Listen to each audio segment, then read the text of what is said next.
강의 잘 들었고요. 그다음 책 서명해 주셔서 정말 감사합니다. 먼저 제가 짧게 몇 가지 질문을 드리겠는데 그 사과 말씀을 먼저 드려야 될 것 같습니다. 제가 어렸을 적에 이념과 사고가 좀 덜 여물었을 때 한때 박사님을 좀 수고꼴통이라고 생각했던 그런 청년이었는데 이 자리를 빌어서 정말 사죄의 말씀을 드립니다. 죄송합니다.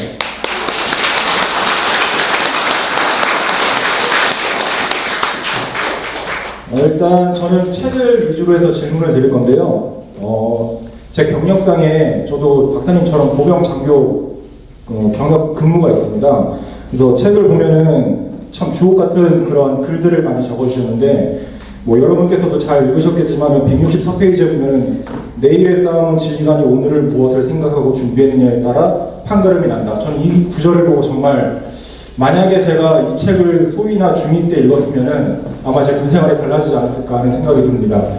그리고 이제 질문을 좀 두 가지 드리자면 367페이지에 영구 분단 통일론에 대해서 이렇게 말씀을 하셨는데 만약에 지금도 그 의견이 같다고 하시면 현재 적용돼야 될 뭐 시스템이라든가 아니면 핵심적인 사항이 뭐가 있는지 짤막하게 말씀해 주셨으면 좋겠고, 두 번째는 지금 이 자리가 변희재 대표님께서 마련하신 자리로 알고 있는데 보수 운동가의 삶에 대한 주제에서 이 자리가 마련된 걸로 알고 있습니다. 지금 뭐 여러분들께서도 많이 아시겠지만 지금 유튜브 판을 보면은 많은 이제 젊은 층의 보수 운동가들이 많이 나오고 있는데 뭐 좀 핵심적으로 가야 될 방향으로 가는 게 아니라 좀 지저분한 판으로 가는 부분도 있고 해서 그 부분에 대해서는 보수 쪽에서 가장 큰 어른이시니까 따끔하게 한마디 해주셨으면 하는 그런 게 있습니다.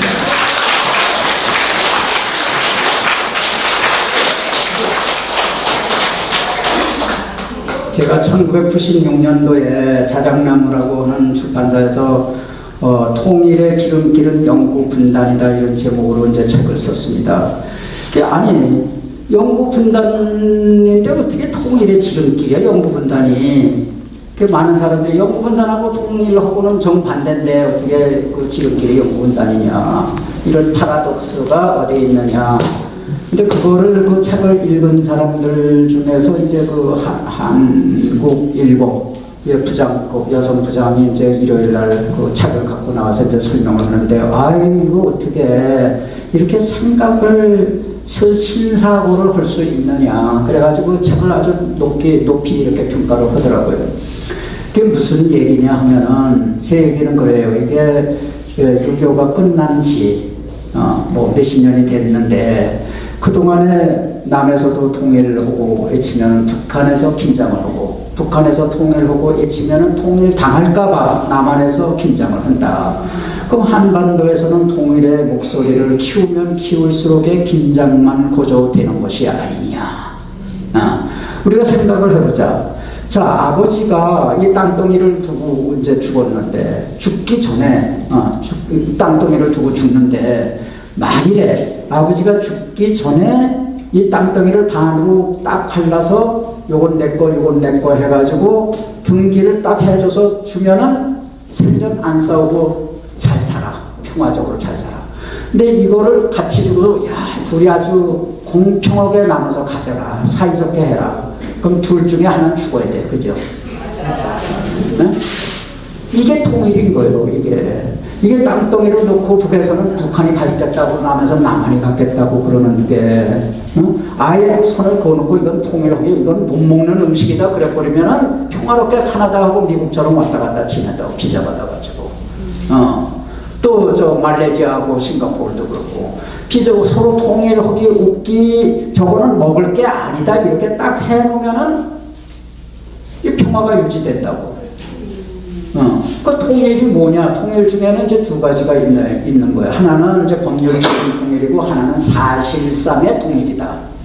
법률적인 통일이라고 하는 것은 평양정부하고 서울정부를 하나로 합치는 거고, 사실상의 통일은 서로 분단을 국경선으로 만들어 놓고 서로 넘보기 먹기를 하고 상대방에 의해서 한쪽이 마음먹기에 따라서는 상대방을 기습 공격할 수 없는 능력 자체를 제거하고 호랑이 이빨을 뺀다고요. 이빨을 빼놓고선 이거는 휴전선을 국경선으로 만들고 그러면은 카나다, 미국처럼 서로 비자 받아가지고 왔다 갔다 하면 그게 통일이지 뭐 별게 통일이냐.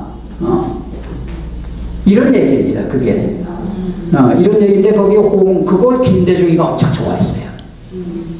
그거를 이제 그 1995년 5월 달에 스위스 그랜드 호텔에서 그 국제 세미나를 하는데 저보고 키노트 스피치, 기조연설을 하는데 그 보통은 기조연설에 총리감, 그 다음에 유명한 부총리, 그 다음에 뭐 그 서울대 총장, 뭐 연고대 총장, 뭐 이 정도에서 그 괜찮은 사람으로 이제 뽑는데 그 이렇게 박무순 박사가 이제 이렇게 기조연설을 이 중에서 누굴 시킬까요? 15명을 올렸는데 김대중이가 이렇게 그었더니 지만원 하고 써서 제가 기조연설을 이제 한 거예요. 그때 이제 이 내용을 가지고서 이제 발표를 했는데 거의 기립박수를 받았어요, 우리가. 그래서 그 얘기를 이제 중국에 가서 더 해달라고 저를 데려간 거예요. 그 통일을 지름기는 연구 분단이다. 예. 그 통일, 그러니까는 지금 뭐 그냥 뭐 남북한 이빨을 빼지 않고 남북한에다 저 북한은 뭐 사자가 있고 뭐 남한에 호랑이가 있고 그러면 서로 이빨을 빼놓고 권총을 풀어놓고 이게 평화적으로 지내자 그러면 말이 되는데 지금 뭐 그런 상태에서 지금 노무현 뭐 문재인이가 그런 거는 저건 속임수죠. 저건 속임수죠. 그래서 그거는 지금도 변함이 없습니다. 오히려 남북한은 서로 통일하기 웃기를 영구적으로 이 소위 시스템에 의해서 그냥 말로가 아니라 정말로 공격할래야 공격할 수 없는 시스템을 국제 레프리 하에서 만들어 놓고 그 다음에 이제 뭐 좀 갈라쓰자. 그러면 이제 평화가 와요. 그러니까 평화라고 하는 거는 평화 통일이라고 하는데 평화 통일이라는 말은 없는 말을 지어낸 거예요. 평화는 오른쪽으로 이쪽으로 뛰는 토끼고 통일은 이쪽으로 뛰는 토끼야. 그 두 개를 한꺼번에 잡고 잡는 거예요. 이걸 잡든지 이걸 잡는 거예요. 그러니까 통일을 먼저 잡으려고 하면 평화가 깨져. 그 평화를 먼저 잡으면은 아까 영구 분단에 의해서 자동적으로 세월과 하늘에 의해서 마치 바닷가에 쓰여진 글씨처럼 파도가 왔다 갔다 하면서 그 경계선이 없어지는 거. 그런 통일이라야 오래 가는 통일이다. 그게 이제 그 책의 이론이에요.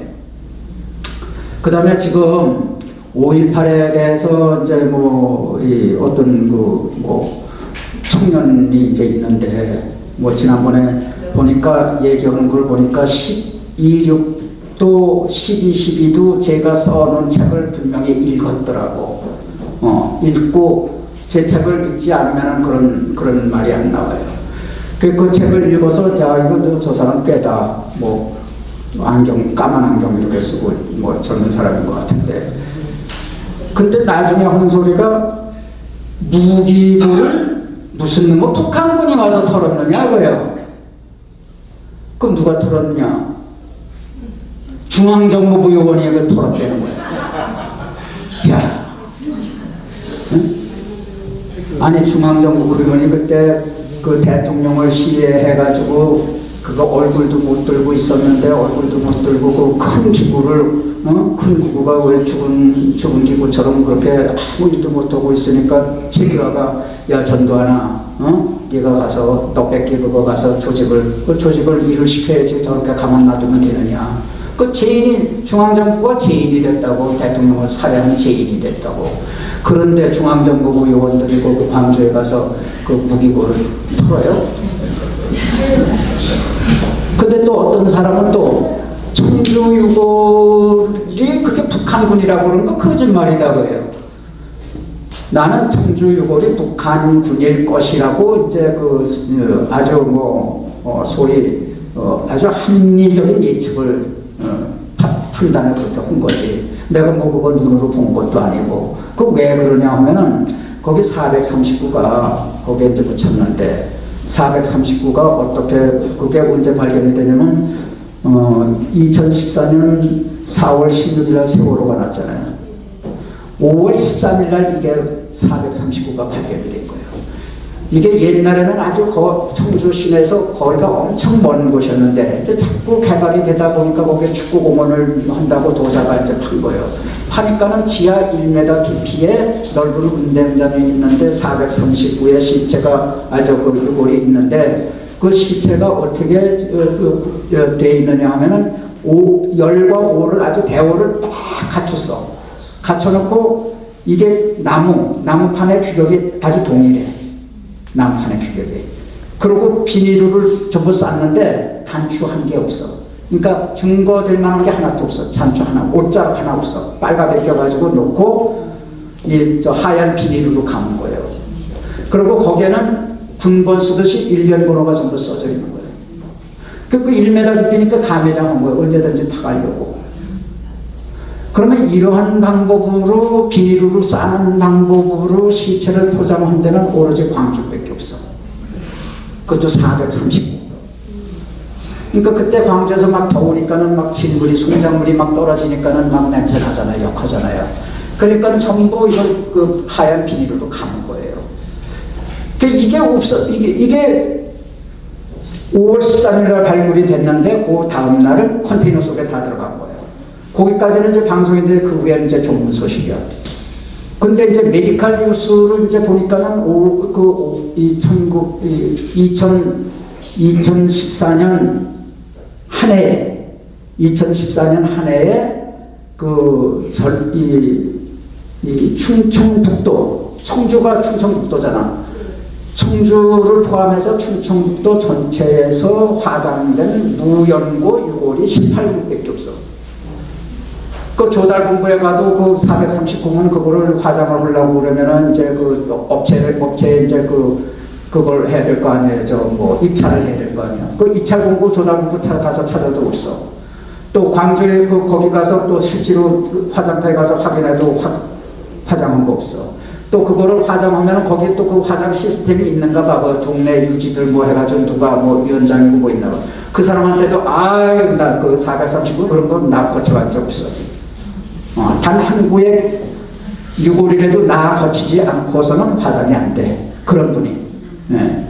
자, 그런데 그게 이제 없어졌단 말이에요. 응? 그 시체 포장 방법은 광주고. 응? 근데 또 하나. 5월 13일 날 이제 그게 대대적으로 했는데 그게 세월호에 묻혀가지고선 그게 이슈화가 안 된 거예요. 5월 13일 날 발굴이 되는데 5월 14일 날 막 언론에 대해서 투표되니까 5월 22일 날 아시안 게임에 관심조차 없던 북한이 갑자기 아시안 게임에 오겠다. 그래가지고 뭐 판문점에서 또 회담을 하고 그다음에 여기 이 직전에는 그 9월 19일부터 10월 4일까지예요. 아시안 게임이 인천에서. 그런데 그 아시안 게임이 열리기 며칠 전에 북한에서 8명이 와가지고 인천 공항을 다 수색을 한 거예요. 현장 관찰을 한 거예요. 그러고서 10월 4일 날 아시안 게임이 종료되는 날 느닷없이 북한에서 김정은 전용기가 왔다 간 거예요. 그 북한에서 제일 잘 나가는 뭐 황병솔 뭐 그다음에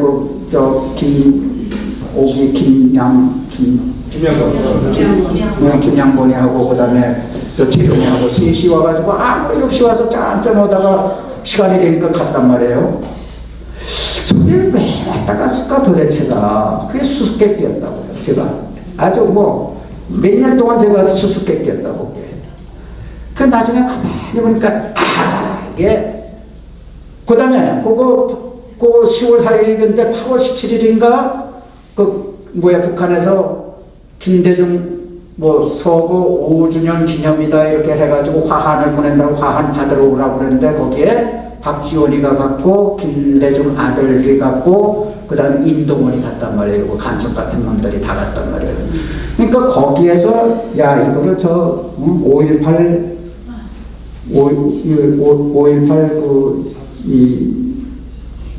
그 시체 그걸 갖자 쟤네들은 뭐라고 그러느냐 하면은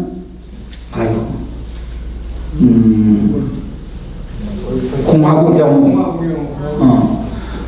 공화국 영웅을 저걸 북한에서는요 그 공화국 영웅 그러니까 나라를 위해서 저 국가를 위해서 싸우다가 그거 한 사람들은 아주 극진해요. 정말 극진해요. 그러니까 충성을 하는 거예요. 그래서 저거를 공화국 영웅을 저거 439로 어떻게 갖고 가는가 그거를 의논하지 않았겠느냐. 그 10월 4일 날 그거를 가져갔을 거다. 나는 요거까지만 하는 거예요. 그러니까 그게 그거까지 얘기해놓고 그거에서 그걸로 실어가는 것이 아니냐 하는 거는 누구나 이렇게 추측을 할 수 있는 거 아니에요. 근데 일각에서는요, 지금 일각에서는 지만원이가 말이야 그거 439 그거라고 그러는데 우익이야 우익. 그거 말도 안 된다. 이런 것도 그래 요새. 그러니까 이 우익 진영에서 이게 아까 그 젊은 사람이 그거 하는거나 요 사람이 그거 하는거나 요게 파괴 우리 그 아까 변 대표 얘기한 것처럼 이게 우익에서 요걸 까먹는단 말이야. 우익에서 요거 살금살금 마치 쥐가 뭐라 그래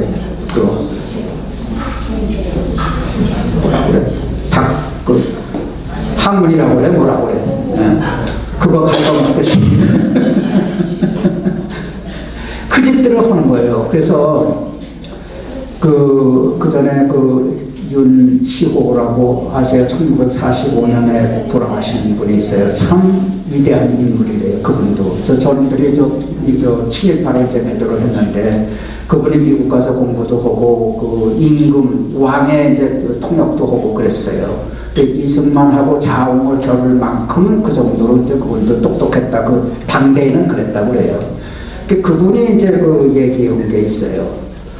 3.1운동 그 태극기 흔들고 소리친다고 해가지고 통일이 해방이 될 것 같으면 아예 되지를 않았다.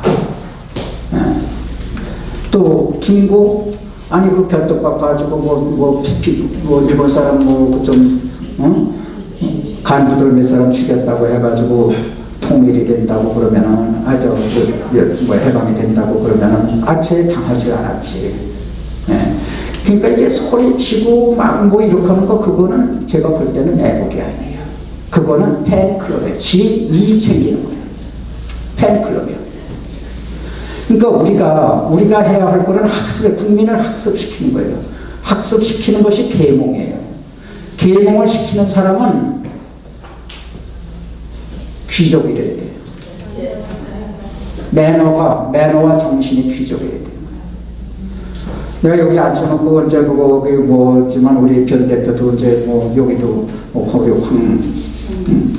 기자도 그렇고 감옥에 다 갔다 왔잖아요. 이 세상에는요 무엇이 이익이 되느냐에 따라서 세상을 사는 사람들을 태반해요. 태반이 아니라 거의 무엇이 정의냐에 따라서 사는 사람이 극히 드물어요. 그래서 무엇이 정의냐에 따라서 사는 사람들은 귀족이에요. 정신적인 귀족이에요. 그러니까 자기 이익을 위해서 애국을 파는 사람들은 나쁜 사람들이에요. 그래서 그런 사람들은 거짓말을 하면 안 돼요. 애국운동하는 사람은 절대 거짓말 하면 안 돼요. 이 사람은 일본 사람들이 제일 한국 사람들, 조선 사람들을 아주 지겨워하는 것이 거짓말이야, 거짓말. 그러면 미국에서는 누가 사람 취급을 받지 못하느냐? 첫째, 거짓말하는 사람은 사람이 아니야. 미국에서는. 두 번째, 뭘 도와줬는데 그 도와준 거에 대해서 그 고마움의 내용을 음미할 줄 모르는 사람이야. appreciate 할 줄 모르는 사람. 이런 사람은 사람 취급 안 해요. 네. 그런데 애국운동 하는 사람이 이 두 가지를 하면은요, 안 돼요. 사람은 누구나 잘못을 저지를 수 있어요. 그러나 잘못했으면 잘못한 것을 사과를 해야 돼요. 그리고 무엇이 거짓말이고 무엇이 참이라는 걸 까발려야 돼요. 그렇게 해야 젠틀맨 대접을 받는 거예요. 젠틀맨 대접도 못 받으면서 그런 조건도 충족시키지 못하면서 사람들을 가르치려고 하는 거는 그건 안 되는 거예요. 그거는 사기야. 전 그렇게 생각해요.